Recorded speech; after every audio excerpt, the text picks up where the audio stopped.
The Vice President, J.D. Vance, is returning to Islamabad for the second round of negotiations on ending the war on Iran. It seems almost certain that the talks will end in failure if they happen at all. Meanwhile, the US has seized an Iranian cargo ship for evading its blockade of the Hormuz Strait. Iran has responded by attacking US vessels with drones.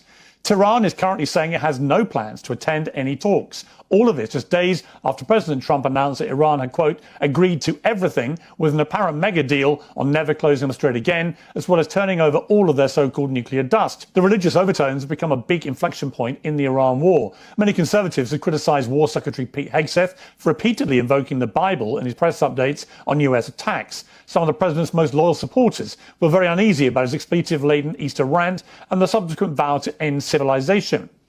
And that was before he posted the now infamous picture of himself as a supposed Red Cross medic with miraculous healing powers who happened to be dressed as Jesus Christ. Like many of the unintended consequences of the war, the row has both divided his MAGA base and further alienated the US from its allies. One notable critic is the Italian Premier Giorgia Meloni, previously a huge Trump fan, who said his attacks on Pope Leo were completely unacceptable. So there you have it. Some pretty bad news for Donald Trump. Again, as of this moment, the Iran war has not gone exceptionally well. It's been hemorrhaging his support in the approval rating. And yes, because of his blasphemy, because of his sacrilege, which is all very well apparent to anyone paying attention to Trump. He's not a devout person.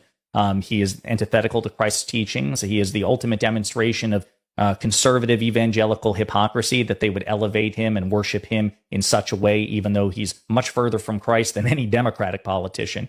These are things worth noting. This shows signs that Trump is seriously hemorrhaging support at a time when he can least afford it. So now let's jump into this. I want you to see this exchange between Piers and, again, the only MAGA representative on the show, because Michael Knowles of the Daily Wire, I guess, mysteriously missed the meeting itself, but about these scandals with Trump.